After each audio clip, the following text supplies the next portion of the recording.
Welcome to What's in a Game, the podcast where Will and I are still trying to figure out what position Josh Hart plays. Oh I'm God, Grace Jean, and this is my co-host Will Jones. How are you doing today, Will? I'm good. I'm surprised by the opening comment. I actually did get in an argument with somebody on Twitter about what position he plays. Yeah, Josh Hart doesn't know what position he plays. I was reading an article about his last game with the Knicks against the Sixers, and he said he was talking about how he couldn't make a shot. He's like, "Yeah, we needed everything from Brunson because his small forward, power forward, whatever the hell I am, couldn't Whatever I couldn't am. make a shot. His I was position like is, Shaq from the free throw line." yeah, his position is make threes wherever you are. I mean, his position is like do everything that you possibly can to win. The man Hmm. had, I think, 7 points, didn't make a field goal, but had 17 rebounds in that game against Philly. It is He's kind six of, four, by the way, for the listeners who are unfamiliar with New York Knicks starting power forward, small forward, Josh Hart. I think about the Lakers fans who are watching Josh Hart and thinking, oh damn, we let this guy go too. Just like KCP and I don't know, we can go down the list of them, but Of like high level role players that they yeah, that either let go or traded away. hmm well, yeah. Speaking of that, let's jump into looking at where the playoffs are at right now. Yeah, like I said, over the weekend, the Knicks went into Philly in game 4 and took a commanding 3-1 lead in that series. The Orlando Magic tied up their series with the Cavs. Yesterday, the Boston Celtics wrestled back full, complete control over the series from the Miami Heat after a disappointing game 2 at home. And the Indiana Pacers also took full advantage of Milwaukee's injuries to take a 3-1 lead in that series. We had sweeps between the Thunder against the Pelicans and the Wolves against the Suns. We'll get into a little bit more of those particular series later. Um, but after Dallas had tied up the series going back home against the Clippers, they won game 3, and then the Clippers took game 4 in a really strange game because the Clippers were up 32 in the second quarter. And then Dallas stormed back to take the lead at some point with 3 minutes left in the game, but the Clippers were able to hold on. That would have been a really epic collapse. But yeah, you can't go down 32 points in the middle of the game. And of course, last night the Nuggets finished off their series. They were the not the first ones to finish because the Thunder and Wolves swept in their round 1 series, but the Nuggets got the job done last night in game 5 at home after a somewhat disappointing game 4, but we forgive them now. Yeah, we've only played one more game than the Wolves and the Thunder, and we're going to actually talk about those teams later on in a segment where we will talk about how dominant the Northwest Division is, which is pretty cool. I thought there would be a lot of sweeps in the first round. The Celtics, I thought the Nuggets were on the verge of a sweep, but it ended up that both teams won in five, or at least the Celtics probably will win in five, but we'll see. Oh man, should we talk about Clippers and Kawhi a tiny bit? Or are we saving that for later? That series is so strange because Kawhi has obviously been injured, and so he's only played 2 of the 4 games that the Clippers have played against the Mavs in round 1. But the Mavs won the games where Kawhi played and lost the games where he didn't play. Yeah, and so you think, And there's some obvious reasons for that, I think. yeah, Uh, he just doesn't look himself yeah, when if he's he's on the not floor. healthy, then he's kind of a liability. What can he do? Like, how can he Yeah. play to his strength if he's not full strength, as opposed to Joel Embiid, who is hurt but can still be amazing? Right. Even just being there, it makes everyone else's job on the court easier. Whereas with the Clippers, like they play faster when he's not out there. I think that's kind of true even when he is healthy, but it helps them in particular when he's like compared to when he's on and he's also not himself now. Yeah. So I mean, yeah, no one has to agree with me on this, but it's funny how we went from Kawhi having this reputation of just being a simple man who drives a pickup truck around and doesn't need money and the fame, and he drives a he's just pickup this. truck.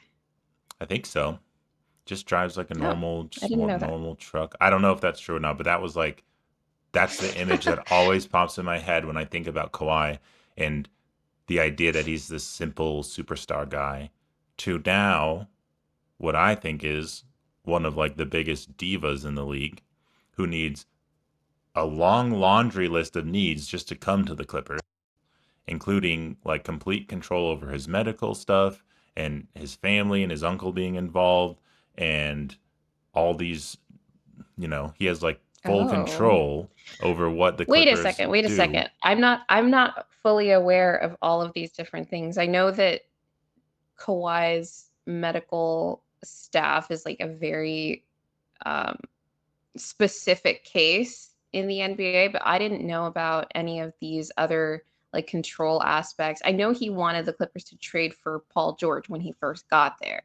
I don't know Mm, any of these other aspects yeah. of how he sort of micromanages, There was I all guess, this relative to the other stuff. players. I'd have to go look up all the specifics, but there was things about like private flights and him being able to fly into practice if he lives in this certain place, so he's like, I need this thing to fly me into practice every day, and I should be able to sit out whenever I want, and I have the final say on it. And he was like in complete control of what all goes on by signing with the Clippers. Like this was all agreed to, and I think that's partly why he didn't want to go to the Lakers, because the Lakers weren't as forthright in their willingness to be flexible around his demands. The Clippers So owner is also richer. yeah, and I think they were more desperate, and they're like, hey, we need Kawhi, like we're the Yeah. Clippers, we need star power. So I just like all these demands, and then he's sitting out all the time. He's not very He did transparent. play a lot this season, though, in the Yeah, regular season. it was This finally season, looking well, I'll good, give but him. yeah, for the last couple seasons, and he's missed some time in the playoffs, and here we are again. And I'm just like, this dude is a problem. Like he left the Spurs organization. Like if you're asking out of the Spurs, then like what kind of head case are you? I mean, I'm just saying. Well, I don't know. It's not like he's the only player that's had issues with Pop in particular. And I think that was Like more like there are certain medical coaches where you related. could see like this is a good coach, but I can see players having an issue with them. I don't know. Yeah. Well, he didn't trust the Spurs medical staff, I guess was the real reason. But anyway, Well, he was like always injured and stuff. So yeah. And he's just like, oh man, you really can't count on him to be healthy in the playoffs. And I'm one of those people that yeah. gives injured players benefits of the benefit of the doubt, where I'm like, they're eventually going to be healthy in the playoffs, just by probability. But he really has been hurt so many times, and now he's just getting older, and his knees are getting worse. It's like, what is the future going to be? It's interesting, but we can move from that and talk about Lakers or Knicks, whatever you want to do. No, I find that interesting. I didn't know that you felt so strongly about Kawhi Leonard. Oh yes, I do. I think Um, he's a problem diva. Sorry, Kawhi. yeah, but let's talk about the game from last night. Lakers Nuggets. The Nuggets lost game 4 in LA since our last episode, and it basically looked like every other game in the series where the Nuggets had a really slow start, right? And it was unfortunate that it sort of almost mirrored our conversation about the series magnified because the Nuggets had these slow starts and then kind of acted like they didn't care about this matchup or didn't take this opponent seriously. And the Lakers were doing some good stuff, but there was also a lot of fault on the Nuggets and their sloppiness, and then they just weren't able to make that final comeback in game 4. But I thought the effort was just really piss poor on both ends from Denver. They did what was the mishap with the shoes before the game? The Staff shoes or were like whatever. on the wrong bus, right? Yeah, the shoes were on the wrong bus, or they didn't get put on the bus, or something happened, but they didn't have their shoes warming up. Yeah. Yeah, so the So shoes came late. Players are like weird about their routines and stuff, but it was annoying because it felt like MPJ was the only one who was trying to win that game. And then we got news the next day, I think, that Jamal had a calf strain, and that was really scary. Still is really scary because it was not reported as tightness, it was reported as a calf strain. And I don't know any player who's played in a game on a calf strain. He was listed as questionable for game 5. And I thought, well, that's weird. I just don't expect him to play if he has a calf strain because they shouldn't risk it. But he ends up playing in game 5 and they win on a game winner from Jamal. But how did you feel going through that whole I guess news cycle of Jamal's injury? I was like you were. I assumed that meant he wasn't playing 100%. I thought he's definitely going to have to miss a game because they're not going to put him in if he's risking injury. And that's what Malone said before the game when they were asking him about Jamal being a game time decision. But other Nuggets fans were treating it like, oh, they're just kind of messing with the Lakers. Like he's 100% playing. There's no way. And I missed that. That went over my head. I was like, he's going to be out. There's the idea that teams with the injury report and game time decisions kind of are I don't maybe think trying to mess that's with what was people. But happening here. yeah, I don't think so either. But I do think the Nuggets were doing their due diligence. And I don't think they would have played him if it was much more apparent that he might get a more serious injury. Yeah, I trust the Nuggets. So he looked pretty good. I mean, I guess maybe there were times where he didn't look like he could run at full speed or something. And sometimes his shot was like off one foot, but he still like had nice touch on his shots. And but yeah, He finally had a good game in the series, and it was, of course, on one leg.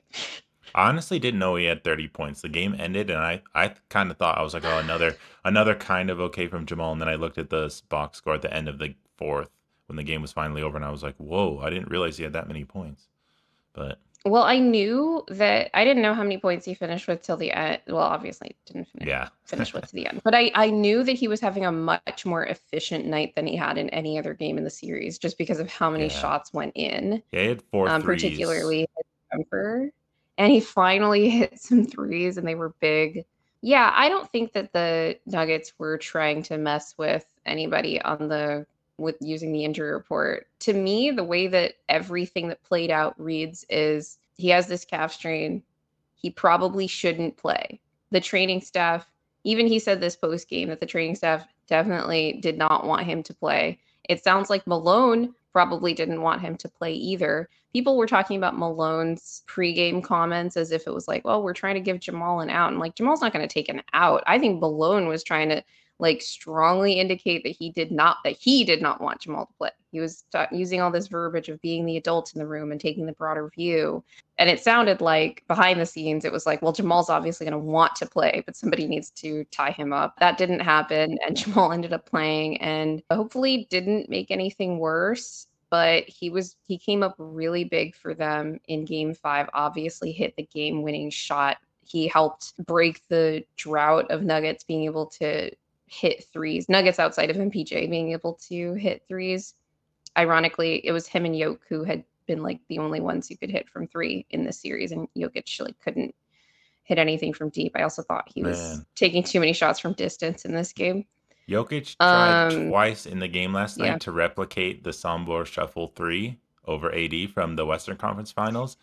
You None could of them tell it went in, wasn't gonna go in sadly. though, because he hesitated on every single one. He was It just like, was I'll, end I'll of try clock this, things and whatever. he hesitated. Yeah.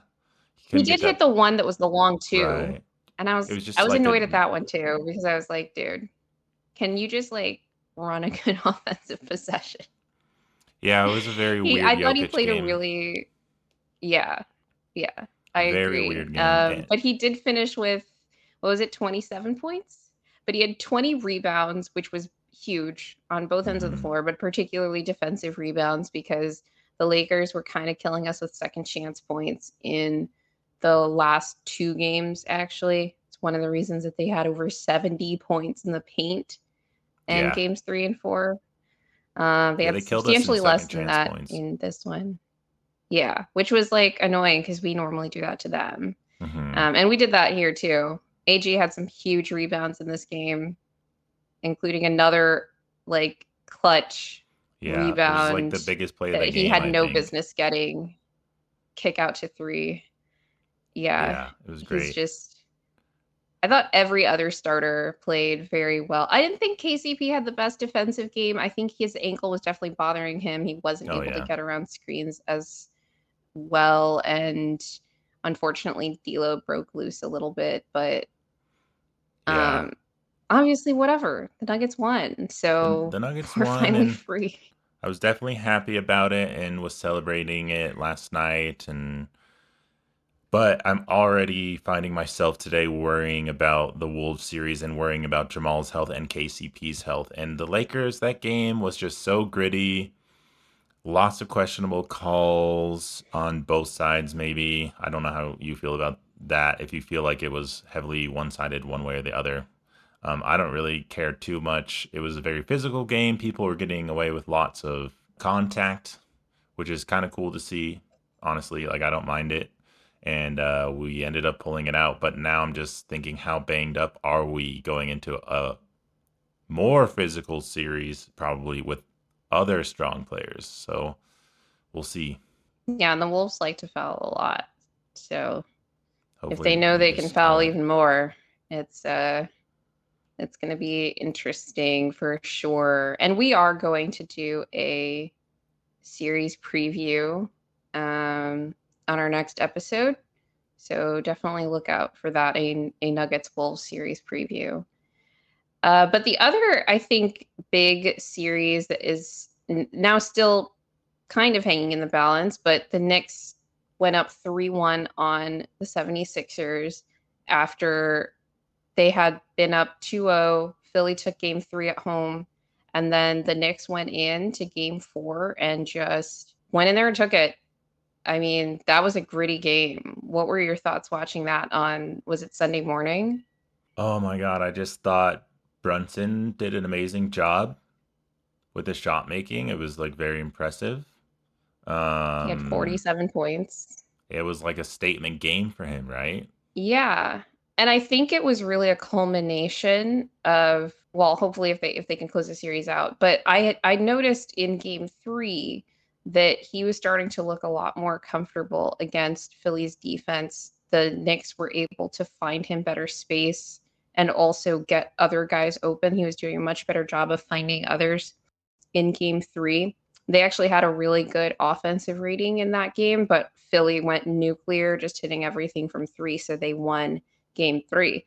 In game four, the Knicks continued that, and Brunson looked even more comfortable in that game. Obviously, he was attacking everyone, he was getting downhill, he was making plays. He had this crazy kind of just downhill drive on Joel. Like they were really hunting Joel a lot in the drop, Hmm. and he had a Finally, really tough reverse lay-in. And then the next time he tried it, Embiid like chucked it out into the stands, and they both crashed to the ground. It was a really intense game in game four. I yeah. was just thinking because it was at 10 a.m. my time, like, oh man, it's too early for this. Hmm.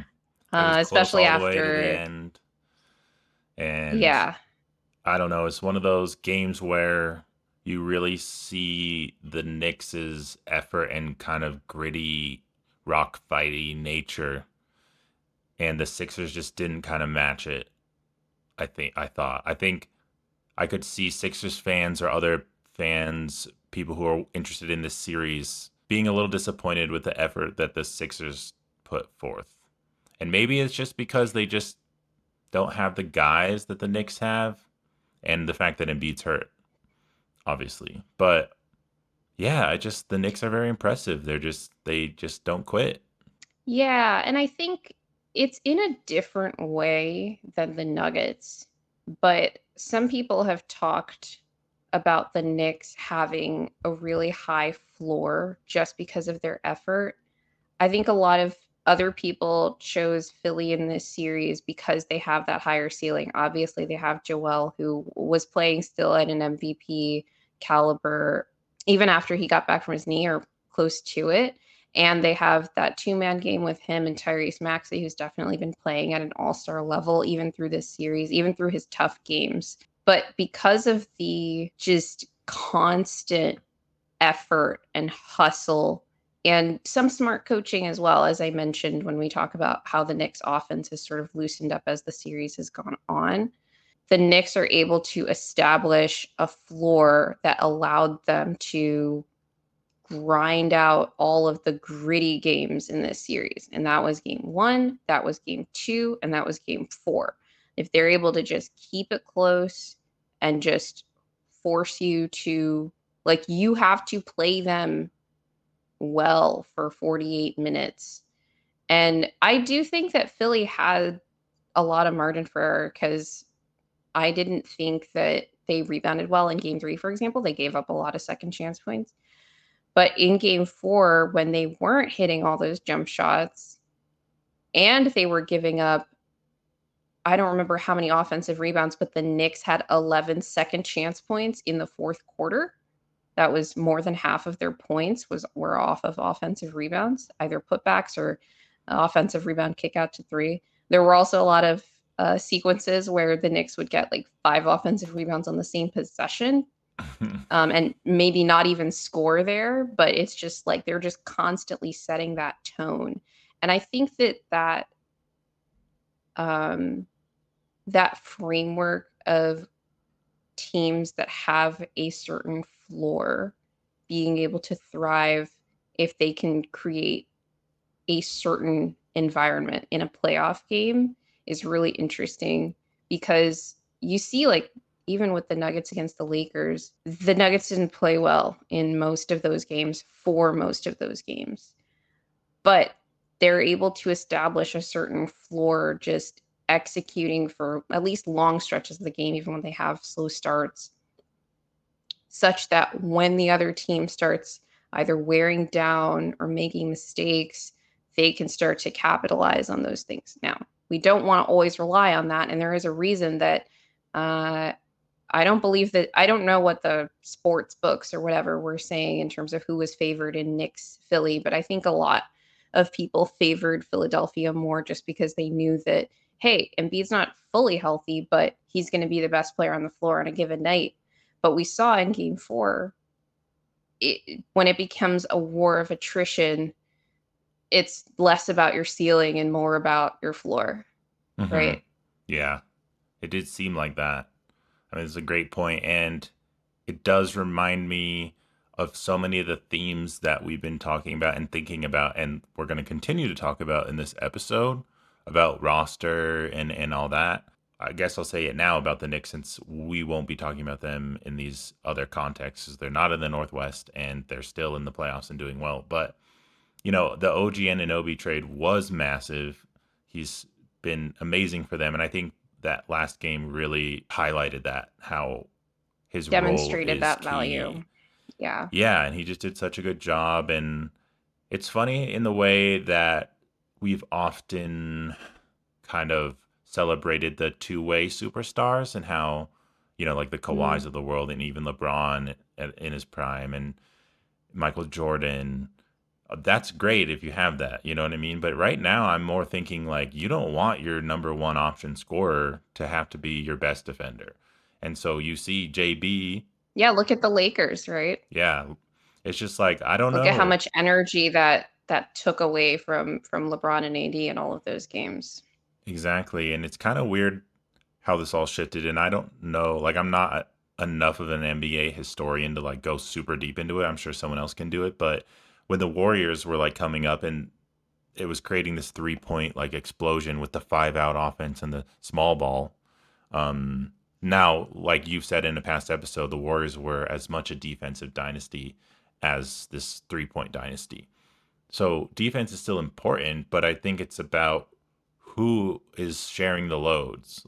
And so roster construction is kind of coming down to this thing, and we'll get more deep into that later. But I just really like how the Knicks' role players are kind of being maximized, and the Sixers are showing more questions. Obviously, Maxey and Embiid are amazing, but then on the flip side, you have Tobias Harris and other people. So I don't know how you felt about Tobias Harris or some of the other Sixers in this series, but Yeah, I think that of all of the role players, I would give the most credit in this particular series to Kelly Oubre, who for the first two games was doing a really great job defending Brunson. He was being run through a lot of screens, and it's not necessarily his strength as a bigger player, but he was doing a good job using his length to apply that pressure, until the Knicks kind of shifted things starting in game three and uh, made that easier. But between him and Kyle Lowry, who just kind of has all these different Kyle Lowry plays throughout a game. Sometimes he'll make a three. Sometimes he'll draw some BS fouls, whatever he has to do uh, to help his team win. I actually thought he was doing a great job defending Josh Hart in transition in a lot of these games because he just kept stripping the ball on Josh right at the rim or right off of his leg. And it'd be like, oh, they're going to get free 2 points. And it's like, well, that's a turnover, actually. So that kind of thing. But one of the reasons that I did not see Philly as a real title threat if they were to somehow make it to a conference finals against Boston, and hey, it could still happen, but let's say I don't see them as a title threat, is because they don't have high level hustle guys, high level athletes that are going to do all this dirty work stuff. And you have a star in Joel Embiid who, even when he is healthy, doesn't have the conditioning or energy capacity to be, say, the best rebounder on the team. We talked about how offensive rebounding was going to be a big part of this series, and it turned out to be a huge part of this series. And again, like I said, the Knicks hustle guys are all just attacking you constantly, and Joel is not able to, say, grab every defensive rebound, even in the clutch, but especially in this game four where Nick Nurse ends up playing him the entire second half. And that was the first time in his playoff career that he's ever done that. Might have been the first time in his career, but definitely in the playoffs. mhm. And he was completely gassed in that fourth quarter. He needed some help from other guys. One of the stories of the end of this game is that when the Knicks started to double Embiid and he would kick out to Maxey was pretty tentative in his decision making. He wasn't taking the shot or attacking the closeout Mm. or making the immediate correct play, like passing wise in those 4-on-3 situations. And it was multiple possessions in a row. And you kind of start to see, like, okay, he's been awesome really the whole rest of the series, and he tends to be so, like, fearless that was this stretch in this fourth quarter was pretty, I think, counter to what we'd seen, but also revealed, like, hey, this guy is still a pretty young Yeah, player. it's his first time But being yeah, the that. Knicks roster, Yeah, no, yeah, go yeah, keep because now going. he's the number two. Last year he was also Yeah. great energy guy, great number three, like great spark in the game. But now it's like, well, you have to establish that floor. You need to be Hmm. solid in those moments where shit's hitting the fan. And it's not that he was terrible; it just wasn't enough to make up Yeah. for the lack of help from the other role players and Yeah. Embiid struggling, yeah, down the stretch.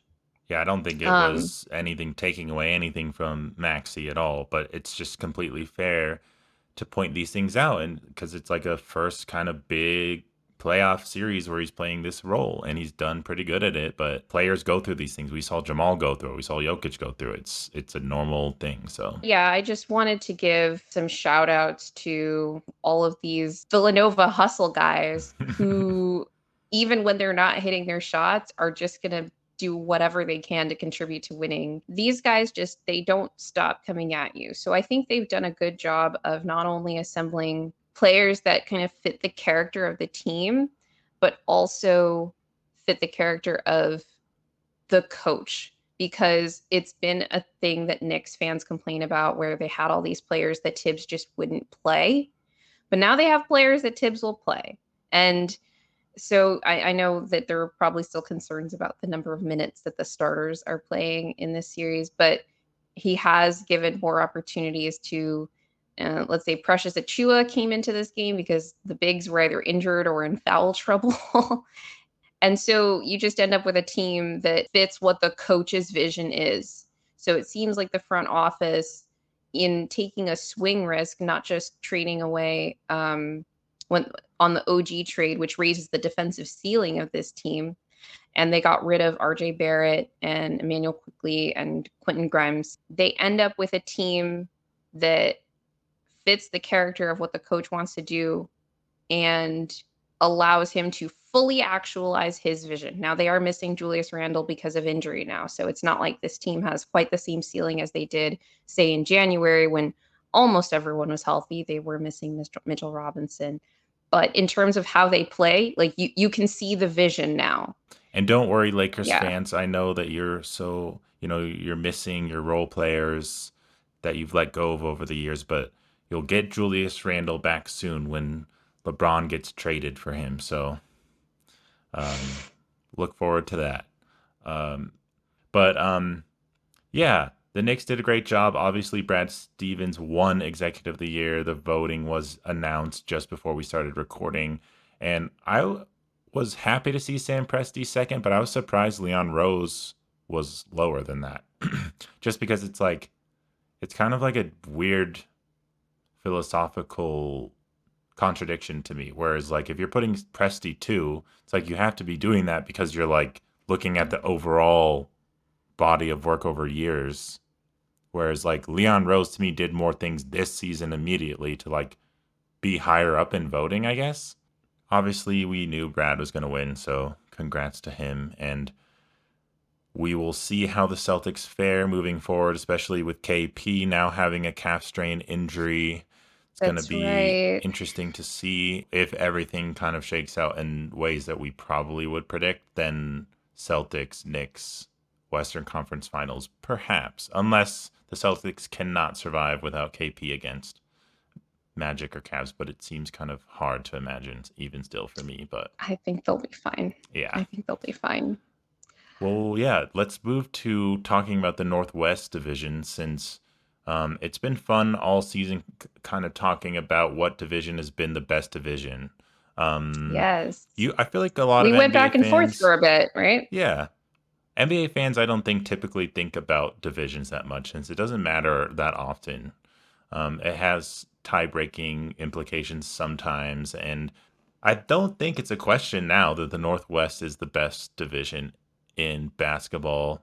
Now that we've seen this first round and we've seen where these teams have ended up, specifically because of Nuggets, Wolves, and the Thunder, the top three teams who are all playing amazing right now. I'd say the Nuggets had the stiffer competition in the first round, so they are playing a little bit worse than those teams, at least just from looking at them in a vacuum. They've also just been playing worse than the other two teams. They have Yeah, had stiffer competitions, but they've also just been playing worse. But yeah, exactly. top three teams in the conference. Two of them have swept in the first round. The other team closed out their series in 5. What is it that you think makes Minnesota, Oklahoma City, and Denver? What separates them from the rest of the conference? Each of these teams has a MVP level player, which is important. You got Jokic, Ant, and SGA. I think Ant he can get votes for MVP. I You think know, he could get there. I don't think yeah, that he's quite MVP caliber yet, but certainly all NBA. yeah, and I think I had him second team all NBA. he's playing arguably the best Yeah, in the in the playoffs playoffs, so he's far. playing at an MVP level. Hmm. So you need that number one who's just otherworldly, transcendent. And then you need really good fit pieces around them. And all of these teams have that. It is surprising that OKC is kind of in that mix because I don't even think they knew how these pieces would fit, but obviously they can play together in multiple I think they ways. did. Well, I don't know. Coming into the season, I don't think we knew just how much they would fit. Yeah, you I think know? the fact that they shoot so well has made them really, really good. But in terms of that team, clearly from the beginning of the season, having a clearly identifiable play style at their core it's just been the case all season. Hmm. And that's coaching, but also roster construction, right? Because they lean all the way into small ball. That's why Chet's the perfect five for them. The front office and the coach have a vision for how they want that team to play, similar to how I was talking about with the Knicks. And they leaned all the way into that from the roster down to how the offense is run and how the defense is run because there are specific things they have to do since they're playing small ball. Yeah. I just think they have clear, yeah, they have clear identities because just like even from a team level and on individual levels within the team. So it's like KCP and Lou Dort and Jaden McDaniels and those types of players are perimeter defending specialists who are really good at what they do. And then you have your offensive kind of force where Minnesota has Ant and Cat and Mike Conley, and OKC has tons of players that can do this, and Denver has tons of players that can score on any given possession. And they just have so many options where other teams just don't have that clear delineation or hierarchy on the offensive end, or their best offensive players on other teams in the West are also going to have to score most of the time. And it just doesn't seem viable right now, especially like when you look at the Suns and other teams like that, where so much overlap, not even really sure who the best defender is going to be in certain situations. Yeah, I just love how these teams are built. I think once the Nuggets won, people were saying, oh, every team's going to try and find like a big who can pass like Jokic. Everyone's going to copy them and try and find Jokic. And I think it's less of that and more like No. the idea of offensive workhorses with really good defenders around them. I mean, unless you Yeah, would right. say like Because a floor spacing big is really important in the NBA, which I mean, if you have it, that's great. Denver, Minnesota, OKC all have it, but do you think it's like a necessary thing that teams need? I don't. I think it depends on your star. So like Jokic is a floor spacing big, but not really. That's not how the Nuggets Yeah. play most of the time. It's not central to their offensive Hmm. identity. In the case of, it's definitely not the case for Minnesota, and I still have my questions about them offensively, although they handled Phoenix pretty convincingly in that first round, even on the offensive end. OKC, for what OKC is trying to do, a floor spacing big is central to their play style. And I could say the same thing with, say, Indiana. Like, you want that in a small ball system. You see that in with Golden State. It's not like Draymond's never been a scoring sport floor spacer, but he could kind of attack more when he was younger than he's able to do now. And but because of his passing and his screening, he's able to not just stay on the floor, but he's kind of integral to the way that they play offense, right? So I think it's less about you need a floor spacing big and more you want all of the players on the floor to have a clearly defined role within Hmm. the offense, Hmm. right? And I think that's part of, while I have my questions about Minnesota, there's no doubt that they look a lot better this year than last because they've figured out some things that can help make the double big look with Kat and Rudy work. We talked in our last episode about some cool big to big passing moments, for example, and that takes advantage of Kat's playmaking ability.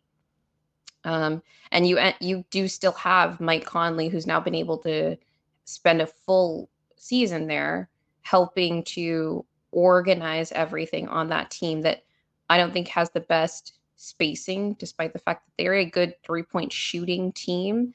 But it's a little bit different when you have a situation where the question is whether other teams are respecting that spacing. And to have a floor general like Mike Conley, veteran point guard, assist to turnover king this season, snatch that chain from Chris Paul, being able to keep that team organized and be a high-level decision maker there helps to make everything flow in what otherwise could be very chaotic, as we saw with how the Wolves looked last year when they were still trying to figure themselves out. Hmm. Yeah, and I think just having another season under their belt and just Ant being another year older and these players just maturing together and individually is really important, as you were saying. If we look at just Minnesota and the Thunder specifically, do you think that these teams were underestimated by any means? And obviously, they're performing very well right now. So, Yeah, so obviously, yeah, like you said, they've been really dominant in round 1 of the playoffs, and I think they were underestimated, but I don't think I underestimated them. I think with OKC, like, they handled the Pelicans in 4 games. I thought that that series would maybe go 5. I thought OKC could sweep them, but might drop a game just because the Pelicans, I don't know, have a hot shooting night or whatever, even without Zion. But they basically handled them, especially after game 1, the way that I would expect OKC to, because they are a very high-level execution team. They rarely have an undisciplined possession on either end of the floor, but particularly on offense. If anyone's isolating, it's just Shea or it's just J-Dub. There's no like late shot clock, mhm, Torian Prince step back threes, yeah, um, not as because the undisciplined Lakers as couldn't some move the other ball teams. around. Right. But my concern with them is still size. They haven't run into a matchup where that could be an issue yet. So I think I rated them pretty fairly. And they've basically demonstrated that they're as good as uh, their regular season made them look. With Minnesota, I do think I underestimated their defensive flexibility a little bit. Um, I do think that Phoenix has issues, but I definitely didn't expect them to get swept by Minnesota, even if Minnesota managed to win that series. And I did pick Phoenix in that series just because of what I saw in that matchup in the regular season. It seemed like the Wolves just could not keep pace with the Suns, even when they were defending them well. I definitely underestimated Minnesota's maturity. I think that they've matured as a team a lot more since last season. You and I were talking about how last year Jaden McDaniels missed the playoffs because he punched a wall and broke his hand. I believe it was at halftime of the play-in game that they lost to the Lakers, if I recall correctly. And they just look a lot more serious. Cat has really settled into his role as more of the number 2 option on the team. And I think some of his decision making has gotten better, although, we'll talk about that when we get to our Nuggets Wolves series preview. But I think that that team makes a lot fewer of the sort of dumb, undisciplined plays that, say, bit them when they played us in round 1 last year, us being the Nuggets. Hmm. I went through stages in a very typical way to most NBA fans where we knew the Thunder were going to be young but good. And I think a lot of people had questions about Minnesota and if Rudy and Cat were going to fit coming into this season. Then we Yeah. got a good sample size of seeing these teams, and they looked amazing, much to my dismay. And so then we're kind of reevaluating as we're going on. And I went through a lot of stages of I feel like I accepted Minnesota was way more legit before I accepted the Thunder. Now, seeing them in the round 1, I think that they've pretty much done what I expected them to do. Like, I don't think I said that Minnesota. I mean, I picked Minnesota over the Suns, even though I thought it'd be way harder. I didn't know the Suns were going to be that bad. And I Yes. think the Thunder have a good chance to go to the Western Conference Finals. I don't know that I'm going to pick Clippers or Mavs over them, to be honest. I think that the Mavs might have more trouble than I had originally anticipated, but I think the Clippers, if they make it past the Mavs, are going to get Yeah, smoked by better. the Thunder, Oh, going to frankly. get smoked. Whoa. I thought Yeah, you were I going to think they're say going to they have get a better smoked. I could chance. be wrong. Maybe this is me with my Ty Lue hate. But Yeah.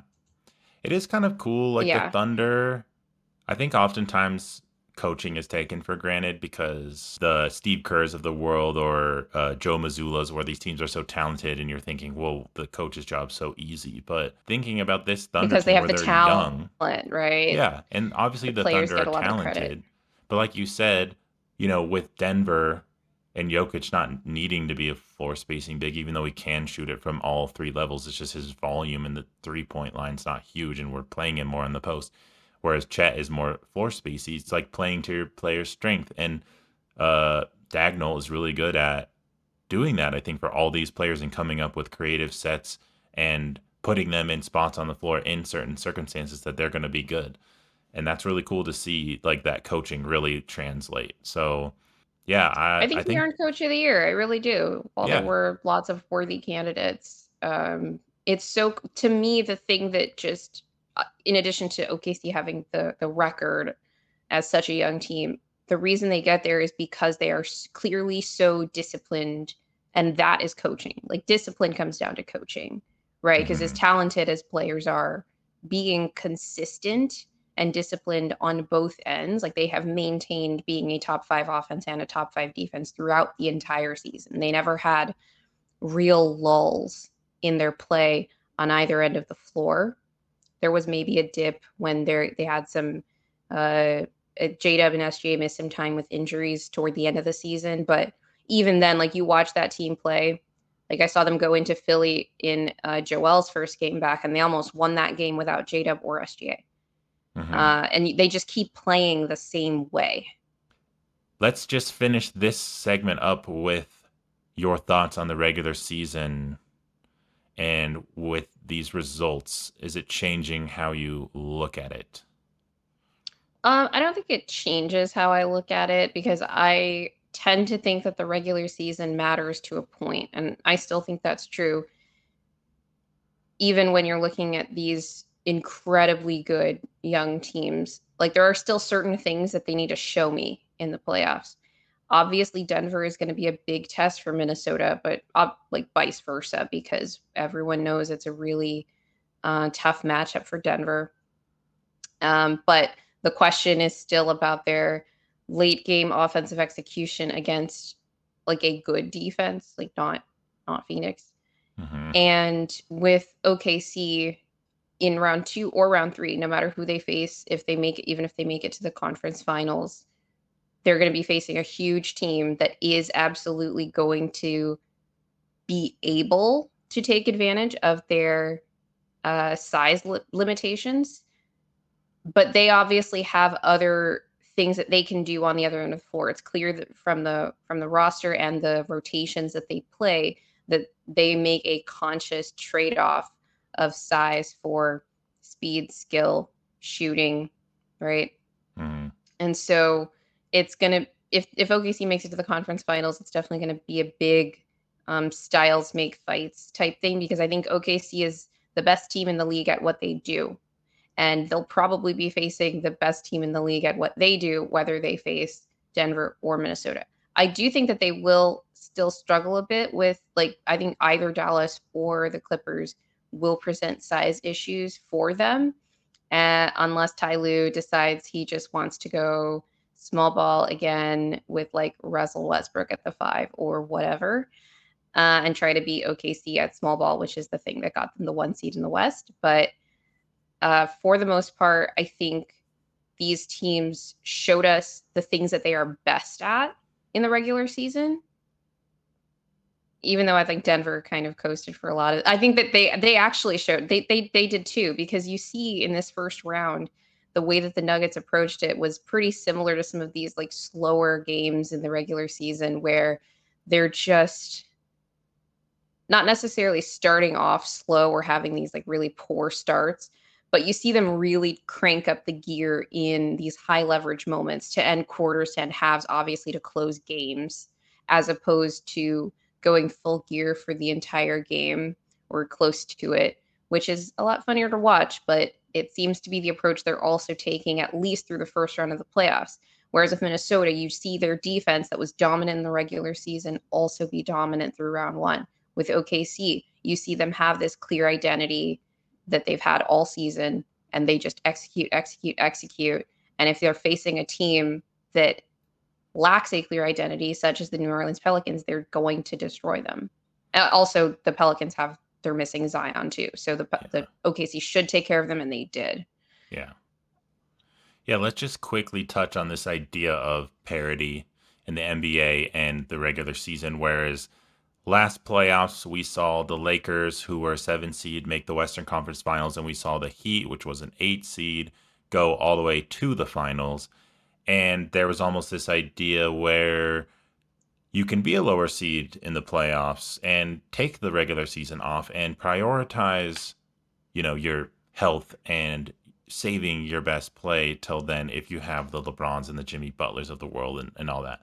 Whereas now we're seeing these teams in the top three really dominating, where historically that's what we see trending, whereas like you're a top 3 seed, you have a better chance of winning the championship. And I still think the regular season performance does translate to your postseason success if you're evaluating if you're going to win a championship or not, especially because I don't think it's parity in the sense that lower seeds have a chance. I think it's more parity in the variety of teams that are really good, mostly Yeah, I because of think the CBA, and we're moving away from the big three superstars joining up, and we're seeing more by volume complete rosters like the Wolves and the Nuggets and the Thunder and the yeah. Celtics and these teams. And you have more teams where I think a lot of teams had their star, their franchise player before, but you have a lot of teams now where like the second or third guy is an all-star or all-star caliber too. So Mm-hmm. there's just less margin, I think, between what teams can do. So you end up in a situation where, like you're saying, the middle tier of the NBA, there are just a lot more teams in that middle tier where you could say they're a good playoff team. I will say that a team like the Lakers that ended up in the play-in because of one bad stretch in January, and we talked about how some of these older teams were being pushed because of the consistency of some of the really good young teams throughout the season. So the older teams couldn't coast anymore and still make the playoffs. I'm not sure that I'm ready to say that the Lakers were a bad team. They're just Oh an no. inconsistent team. Yeah. And we saw that even in round one because, like we said, the Nuggets did not play their best basketball, but they were still able to go 3-up on the Lakers, not playing well, not shooting well at all, and then eventually close it out in five because they would take advantage of these bad basketball stretches from the Lakers.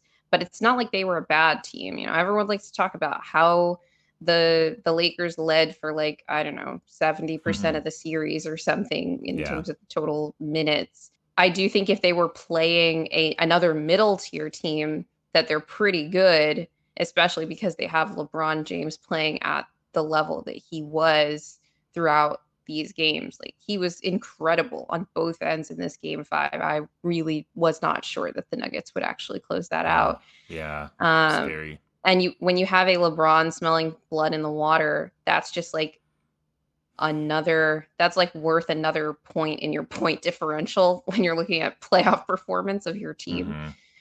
Mm-hmm. Um, Yeah, I but yeah, the really, regular season does matter because it reveals the certain habits of teams, right, even like both the good and the bad.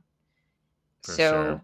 I really feel like the Lakers did the best that they could. Like, I would be hard for me as a Lakers player to look at the series besides like, D'Lo having 0 points or something like that to be like, oh, like we really let this slip through our hands. Like we had it. I really feel like they maximized Reeves and such and tried the best coverages and matchups that they could. And I think AD and LeBron pretty much played the best that they could.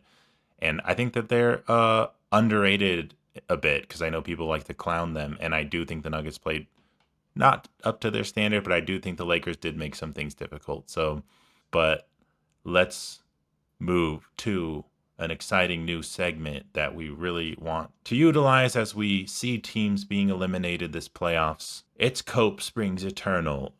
Do you want Cope to explain how this season. segment works and then we'll get into it? So, in this segment, we're going to talk about some of the cited reasons that fans have, reasons slash excuses that fans have for why their team either wasn't good enough or should have been but got eliminated, or is doing poorly in the playoffs now. And we're going to decide if these teams have hope or if it's just cope. Okay, so the first story that we have to talk about some of these older stars because Steph, KD, and LeBron are now out of the playoffs. Steph didn't make the playoffs, of course. KD and LeBron were eliminated in round one, and I just wanted to cite this for the audience. It's Tim Reynolds, who he's a writer who follows the Heat. He said that the last time none of Steph, KD, and LeBron were part of NBA playoff win of a series was 2005.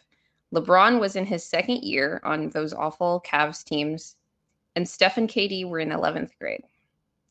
So it really does feel like the end of an era. However, fans of the Golden State Warriors, for in the case of Steph, would say, well, our roster is just too unathletic. Or Draymond's suspension, if he could just control himself, we would have made the playoffs outright and not been able to be eliminated in the play-in. Or Kerr just didn't play the right rotations. So tell me, Will, do you think that any of these reasons are reasons for hope, or is it just cope for Golden State? For Golden State specifically, I'm Yeah, your gonna favorite team.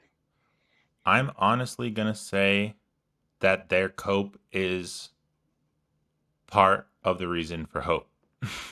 Oh, Yes. okay. I honestly do think that their roster isn't very good. I think Wiggins is, for lack of a better term, toast. I think Draymond put his team in a really bad position and got suspended, which got them a worse seed, which made it a really uphill battle to win a spot in the playoffs because they had to win 2 games. That singular game versus Sacramento that they lost was really bad. Way worse than even I The expected for play-in them. game? Yeah, the playing game that they Yeah, lost to Sacramento. was It was really just bad. like, man, I mean, Clay had such a bad game. They just all had such a bad game. I still think they can be somewhat formidable with Steph still if they change things up a lot. I think they're kind of limited in what they can do, so maybe this is unrealistic to think that. Well, less limited than some of the other teams we're going to talk about, but Yeah, you're right. like Steph's obviously not, washed. He still has years left to play. That said, it's not like he's the Steph of old, and I'll let you take it from there. Oh, you're asking me if I think I actually tend to think a lot of it is cope. I think that a lot of the complaints about Kerr's rotations I was buying into earlier in the season when in particular when he like wasn't playing some of the younger players and Clay was clearly like still trying to find his footing in the season. Wiggins had a really slow start as well. And the younger players, whenever they did get to play, like provided some athletic spark and just energy, which is what you need in the regular season. However, they are not ready. Hmm. I don't even think it's because they didn't play enough in the regular season. It's just you end up in a situation because of the roster where things are the coach is constantly trying to plug different holes that keep cropping up because they don't have a complete team. They're too small. They're too small and they don't have a second high level creator outside of Steph. They just don't. It's too much pressure on him. And I Hmm. do think that part of the reason I think it's cope is because Steph hasn't been as good this season. His decision making, in particular, in some of these close games and these late game situations, that's the thing with Golden State is they don't have a bad point differential, but they lost a ton of close games. And I watched a lot of them. Like I live in California, I've been watching the Warriors for years. Their execution down the stretch, in particular defensively, but even more offensively because of Steph's limitation particularly as a playmaker, you they just ended up in these situations where they're either taking a bad shot or more often the ball's getting turned over sometimes in transition with just careless passes, which has always been a thing with Steph, but they don't have the margin for error for that anymore. And Steph, he went through an extended shooting slump at the end of the season, and it really just kept up Mm-hmm. through the plan. But the fact of the matter is, he is not the guy that can carry like that anymore. Yeah. And I think because he's not quite that level, having a secondary high level creator isn't enough because I don't think that Steph is a 1A anymore. He Mm-hmm. can be a 1B, but you would need someone really good next to him. I could erase all of what I said if Golden State somehow swindled Giannis away from the Bucks, Oh because yeah. then you're in a situation where you have the 1A. It's exactly what that team needs with the size, with the athleticism, with an interior force, which Golden State hasn't ever really had at a high level, but they were able to make up for it with jump shooting and some sort of upper middle level athleticism in Iguodala and Wiggins during their championship year. But anything short of that, I just don't see it for this team in terms of expanding their title window. Whoa, so then the book is closed on Steph's title window on Golden State. Yes, that's Okay. what I'm saying. Unless they get Giannis, that's Yeah. which you never know with this He's stuff. made But comments that he's liked the sound of that.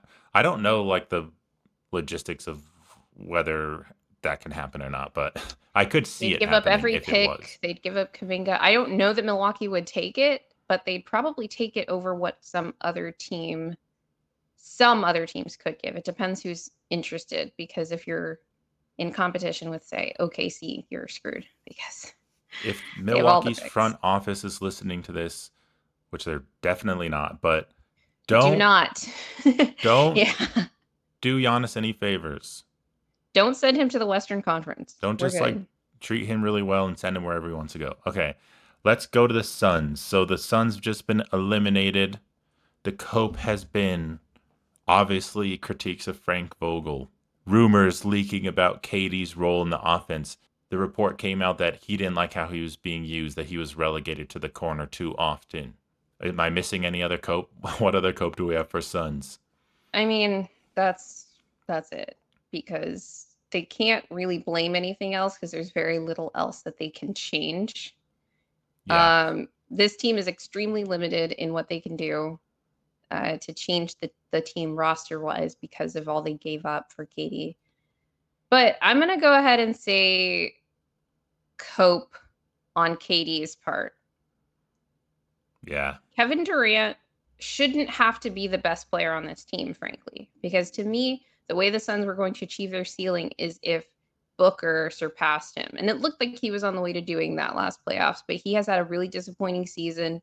The point book experiment appears to have failed because that's not really his role.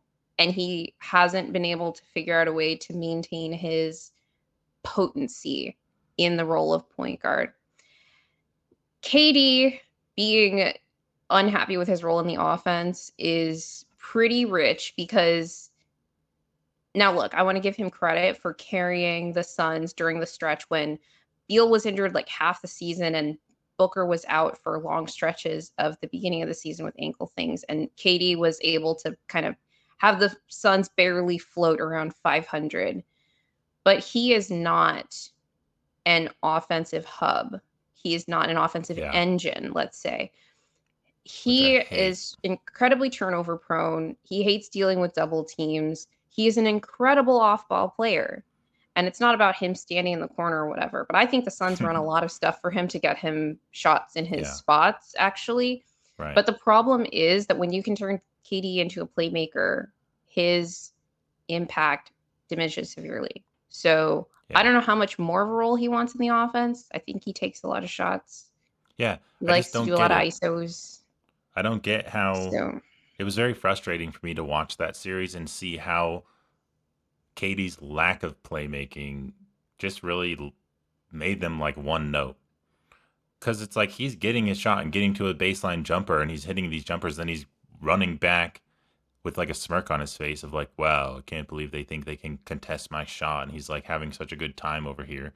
Other times, people are reading into his body language saying he's unhappy on the Suns, and then he's responding to people, you know what I mean? And I don't know what we're to believe with KD, but what I do believe is true is that he is aging and his injuries are catching up to him a little bit. And he's not as physical dribbling and driving the ball. And he's just looking for that Doesn't get jumper. downhill. Finishes Yeah. at the rim well when he does get downhill, but Yeah. doesn't Well, get downhill as he's much. better in transition doing that, obviously, but in the half court, just not as much. And Yeah.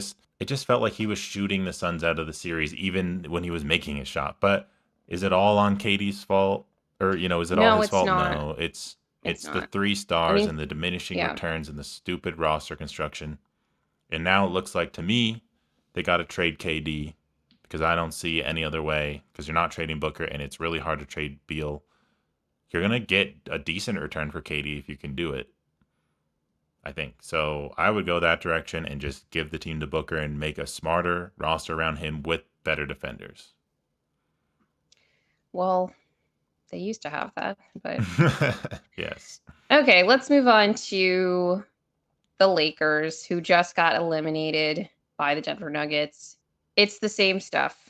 The excuses are the supporting cast wasn't good enough, D'Lo wasn't good enough, the refs were against them, and the altitude got them. So tell me, Will, is there hope or was this cope?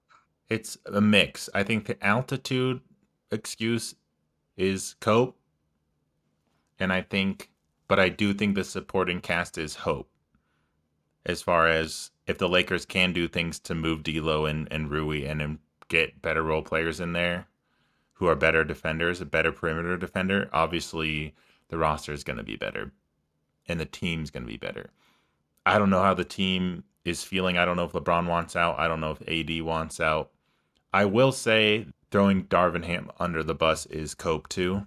I buy blaming him more for weird rotations in the regular season, causing them to be a 7 seed that then matched them up with the Nuggets to be the criticism of him. But I don't criticize They could anything that he also was. blame Devonte Graham for that, though. Yeah, goddamn Devonte Graham. He killed the Lakers.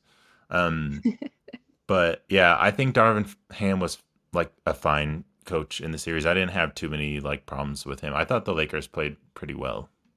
I think that there is some hope for the Lakers, but I will say some of the blaming of the supporting cast is cope because they decided to keep D'Lo at the trade deadline, the front office that is. So maybe the fans are saying like we're blaming the front office for keeping D'Lo, and that's fine. Yeah. But they got a lot from Austin. They didn't get a lot from Rui, but they could have just played him less because he was a defensive liability, right? I think Austin did a great job defensively in this series, and his efficiency went down offensively, but he was still giving you a lot. They had Torian Prince, who gave them some spark off the bench. I don't know if anyone's ever used Torian Prince and spark in the same sentence, but he was scoring some points, man. He was putting buckets on the Nuggets. But for the most part, I think the problem is that the roster is not constructed in such a way currently that allows AD and LeBron to fully sink into the roles that they are best at. You mentioned it's tough having to be the two best offensive players and the two best defensive players on that team, and they are those things by far. LeBron's just getting older. And so you could say, like, well, LeBron just has to be better. And part of me goes that direction because there were stretches in this series defensively that really killed the Nuggets. But you see, like, when he is fully locked in and he can do that on both ends of the floor for not even 48 minutes, but because he's getting some relief offensively, even from the supporting cast, then he could be really dangerous. I don't know that that's going to be the case to the same extent in a year when he is 40, but I think that there is hope for, I'll say, one more run for this team, just because like you need LeBron to be operating at this level, but they do need a little bit of help. I don't think that the refs were against the Oh Lakers God. in this Refs is series the at biggest cope. all. I think it was actually pretty fair for the most part in this series, and if anything, the Lakers got the more benefit of the doubt. And the altitude is the altitude. Like, that shit's tough. I think in game 5, both teams looked gassed from having flown back from LA to now playing in altitude for the first game Mhm. back in Denver.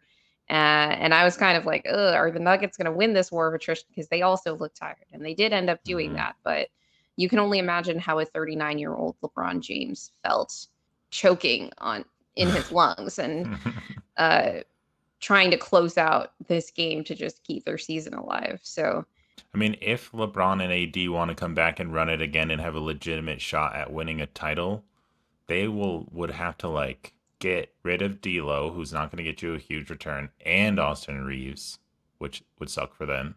probably because they need someone that's high level at that spot. And I think getting rid of Austin Reeves is a big no-no because of how versatile he is. He takes a Mhm. lot of load off LeBron. So whatever move you made where you got rid of him, it would have to be worth it. Like, you'd have to be sure about They, that. if I'm LeBron, I'm leaving personally, but um, Imagine if they had Derek White.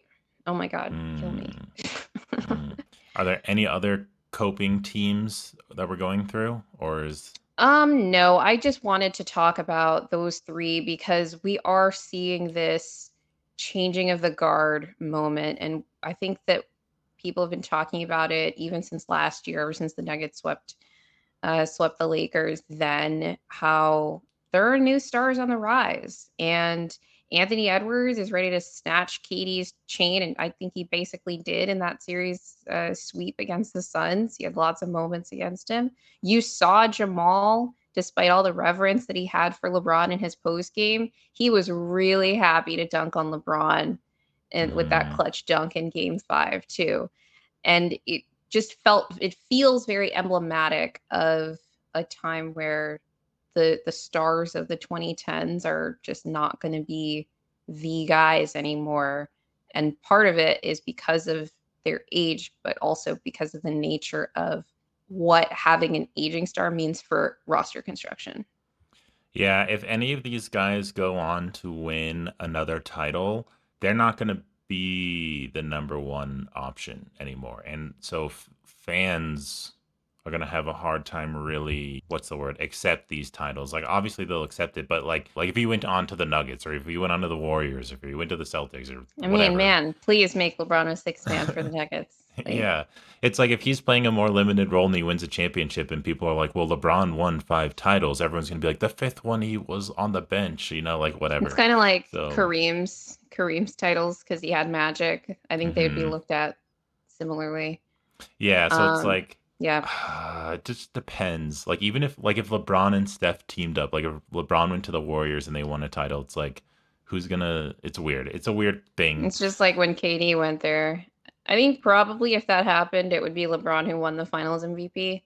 Hmm. Yeah, But there would probably. definitely be some series where Steph just saves them. All Like, these this, guys should all yeah. just team up. Yeah, they It'll should. just be a 3-man team. They should, but it just seems so far fetched when we have teams like the Nuggets and the Celtics and the Wolves and Yeah, because all OKC. It's those old just, guys still have to play the regular season and like make the yeah, playoffs. It's not just it using your star just power to get through a playoff series. it seems so unrealistic at this point. Now, I saw Get Up talking about who's going to be the face of the league now. They were kind of going on this Mm. same line of thinking with these three iconic stars and how they're on the They're way out. also And American, right? oh yeah, Part of the thing with the best players in the league over the past 5 years, six, has been that they're all non-American between Giannis, Jokic, and hmm, Embiid.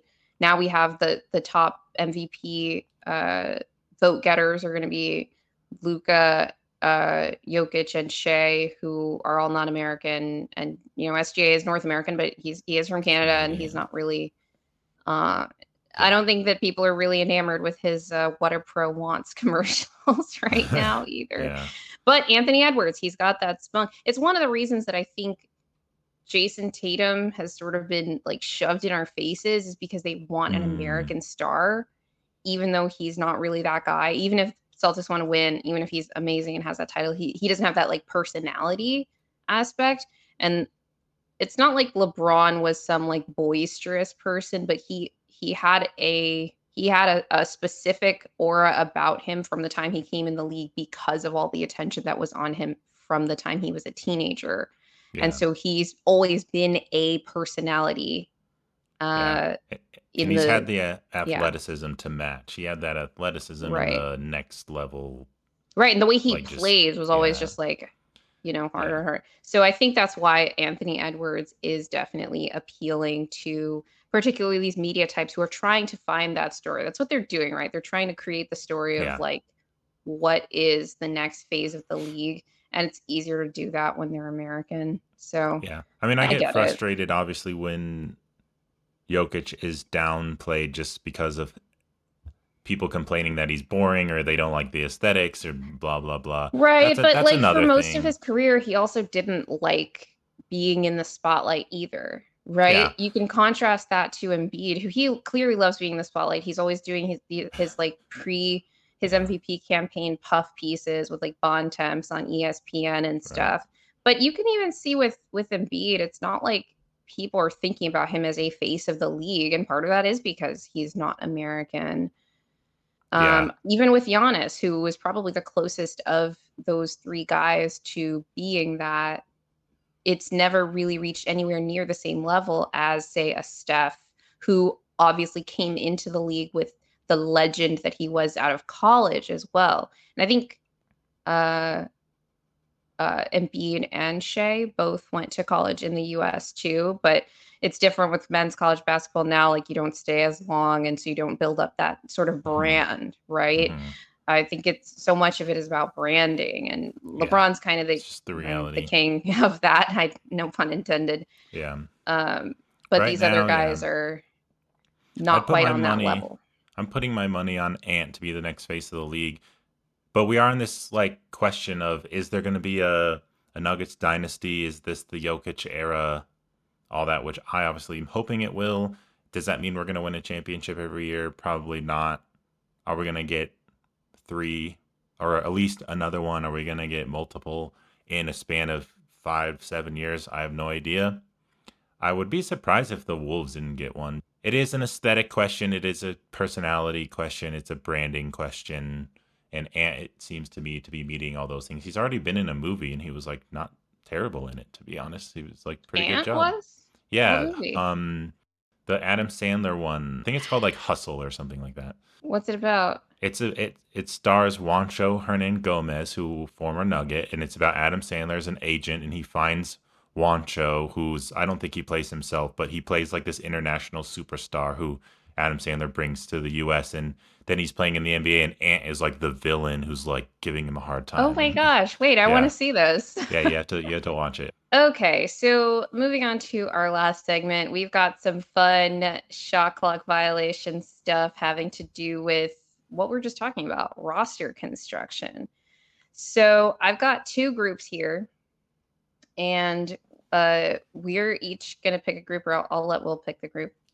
I'll time you for 24 seconds, and I'm going to say the name of a player, and you give me what team they'll be on next when next season starts. And it could be their team, their current team, or it could be a different team. So let me just get out my timer. From the first time Okay. we did this, now I know how short it is. So Yeah, shot clocks are short, guys. So don't blame your team when there's a shot clock violation. You're like, how didn't you get a shot up? It's like, actually, this is really hard. I don't know how they yeah, ever get a shot up yeah. if there's decent defense. Okay. Okay. Ben Simmons, Pistons, Paul George, Sixers, KD, uh, Suns, shit, LeBron, Knicks, Malik Monk, Hornets, Brandon Ingram. Warriors. Okay, you got that off just in time. Okay, so you got Dang. Hornets and the Warriors. You did a lot better this time. You're very decisive. Whoa, yeah, I don't know. Some of these are wild. I never thought about Brandon Ingram to the Warriors until that last second. But I I didn't think he's either. I was actually he's thinking about like maybe he should go to like Detroit or something. yeah. Now that I'm Just in the because they're so bad offensively, Mhm. they just need another bucket getter. But now that Cade I'm not under needs pressure, some. I'm heavily assuming he's still back on the Pelicans next season. But yeah, let's spice it up. Send him to the Warriors. All right. And Valanciunas, Uh, Memphis. Klay Thompson, Ooh. Sacramento. Booker, Suns. Trae Young, Atlanta. DeJounte Murray. Lakers. All right, that ends the 24 seconds. I lost. Whoa. You spent so much time on Klay No. Thompson. I know I did because I was like, I could just say Orlando because everyone's been saying that, but I kind of don't want that to be the case because Orlando's defense is so good right now. Everyone's a plus defender. But They don't need DeJounte Murray Klay for the Thompson. Lakers, that seems pretty likely. Because they were trying to get that deal done at the trade deadline and they just couldn't. But the Lakers are going to have another first round pick available after the draft. So, or on draft night, whatever. So they'll have a little bit more ammunition that they could offer. Although I think they're still trying to go after like a Trae Young or Donovan Mitchell. I also think that Atlanta shouldn't be asking for 3 first round picks for DeJounte. I think that's too much. I think like 2 and a good player sounds about right. Depending on, I guess, the draft class, because it could be that the Lakers just had like shitty draft capital. I also think Trae Young on the Lakers is a terrible idea, but yeah, but you ahead. got 1, 2, 3, 4, 5, 6 points, and I got 5. So close. We can come back in retrospect, and if any of these actually happen, we can reward bonus points, and then that could be fun. Then maybe you can win based on that. Okay. Yes. So, thank you all for joining us on What's in a Game. Definitely look out for our Nuggets Wolves series preview on Friday. We'll also be recapping a couple of the other round 1 series that are still going on, so don't worry about that. Please remember to like, subscribe, share, hit the notification bell, leave us a review on Spotify or Amazon Music. Tell your mom, tell your dad, tell your brothers, your sisters, your friends. We're trying to grow this thing. And just remember that winning is fun and losing sucks.